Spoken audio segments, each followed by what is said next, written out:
Imagine, it's 3 a.m. on the cremation grounds in India's holy city of Varanasi. You encounter men with long beards covered in human ashes, drinking alcohol from human skulls, doing naked yoga next to partially cremated bodies, and, well, eating them too. All while smoking copious amounts of marijuana. This isn't fiction, folks. These are the Aghori, a Hindu sect of ascetic sadhus, or holy men, who practice unique and extreme forms of Hinduism. While most of us are curled up in bed, here the Aghori have been burning bodies for hours, one after another. They will cover themselves in the ashes from these cremated bodies, and they do this butt naked, well, that's the custom, and they recite mantras as part of a ritual while they watch the fire burn before digging in and chowing down. The Aghori are some of the last cannibals left in the modern world. They practice post-mortem cannibalism, eating flesh from human corpses, including those stolen from crematoriums. They also eat human feces, but we'll get to that too. Yep, these guys are a hoot. So buckle up as we dive into the astounding diets, habits, and history of the Aghori people.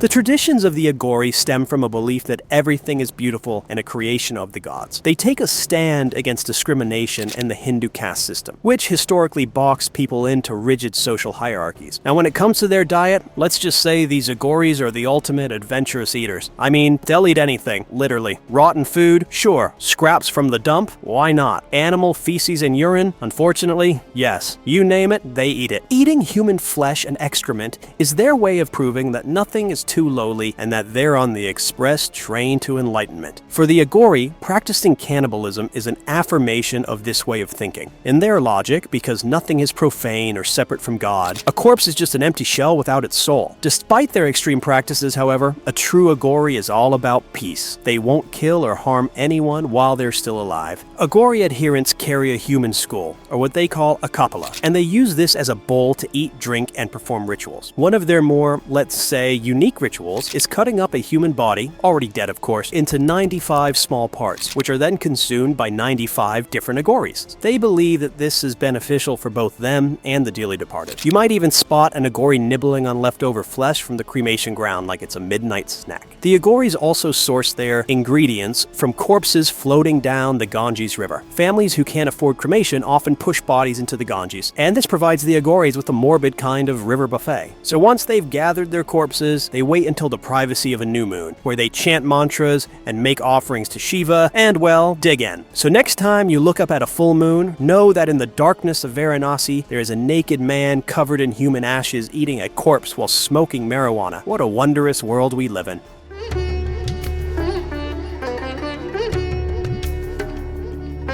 This religious consumption of human flesh is fueled by the Aghori's desire to emulate Shiva. Since they believe everything in the world is Shiva, they make no distinction between dog poop, steak, take, human flesh, or rice. It all gets devoured with equal enthusiasm. Shiva is central to the practice of the Aghoris, and they are devoted to becoming one with him. Aghoris believe that every person's soul is Shiva, but it's covered by 8 bonds. A few of these bonds are fear, hatred, greed, anger, obsession, and sensual pleasure. Their practices focus on removing these bonds, and they believe that once released, the soul becomes salasiva and achieves moksha. Some of their practices include living in cremation grounds as an attempt to destroy fear, sexual practices with certain controls and riders and with an attempt to release sexual desire, being naked, and this is their attempt to destroy shame, and meditating on top of corpses. This is considered a symbolic rise from Shava to Shiva. In an interview with Davor Rostuhad, the Aghori Mironov said, "The reason why we do things that seem outrageous to the world is because, well, it's simple. It's to find purity in the filth. If an Aghori manages to remain focused on God even during intercourse with a corpse or while eating a human brain,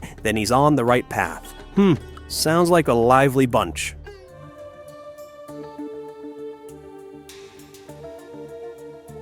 The word Aghori is derived from the Sanskrit word Aghor, which means non-fearful or fearless. Since the 5th century BC, the Aghoris have followed the path of Shiva, the god of destruction in Hinduism, who prefers to hang out in cremation grounds. How very goth. This is why they immerse themselves in environments where death surrounds them as a part of their daily routine. The Aghoris, the successors to a much older and freakishly hardcore aesthetic order, the Kapalikas, or wearers of skulls. Unfortunately, trying to find reliable info on the Kapalikas is like trying to catch smoke with your bare hands. Most of what we know about them comes from old stories and shade thrown by other traditions. One thing we do know is that these ancient ascetics apparently drink liquor like it was going out of style. The Kapalikas were more like a monastic gang than a sect with a rulebook. This gang eventually birthed the Kula Marga, a subsect of Tantric Shaivism, which kept some of their wild traditions alive. Today, the Kapalika legacy lives on in the Aghori order.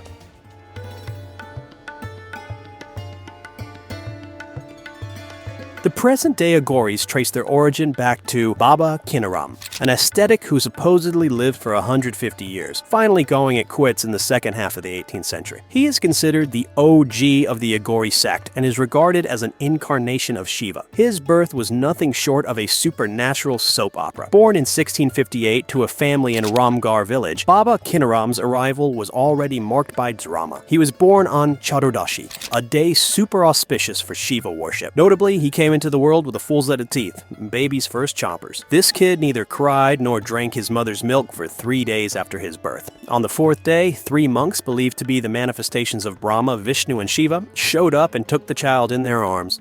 They whispered something in his ear and voila, he started crying and accepted the mother's milk. This miraculous event was celebrated as a Lolark Shoshki, a festival on the 5th day of his birth. Aghoris are all about diving headfirst into darkness to find the light. Unlike other Hindu sects, they believe that embracing the grim and gritty can lead to enlightenment. The Aghoris venture to cut through attachments and aversions, embracing a raw, untamed view of life. They see all humans as natural-born Aghoris. Hari Baba, a Aghori faithful, has pointed out that babies of all cultures play with their own filth as happily as with toys. As they grow, they learn societal norms and fears, particularly about morality, and they stop. In the Aghori world, it's all about finding purity in the filthiest places, staring death in the face to understand life, and rejecting the mundane to touch the extraordinary. Their practices might seem like the stuff of nightmares, but for the Aghoris, it's a gritty, no-holds-bar spiritual journey, a raw, unfiltered plunge into the wild depths of human existence. An Aghori is also said to be a master of many spiritual powers, able to cure and save people's lives from mental and physical illness. Their rituals often involve chanting mantras and offering alcohol and cannabis to the fire, just like their god Shiva did. They consume alcohol at an alarming rate, believing that intoxicating substances help them get closer to a spiritual state of Shiva. Apparently, Shiva was quite the party god, with an extensive smoking habit to boot. So next time you think your daily routine is wild,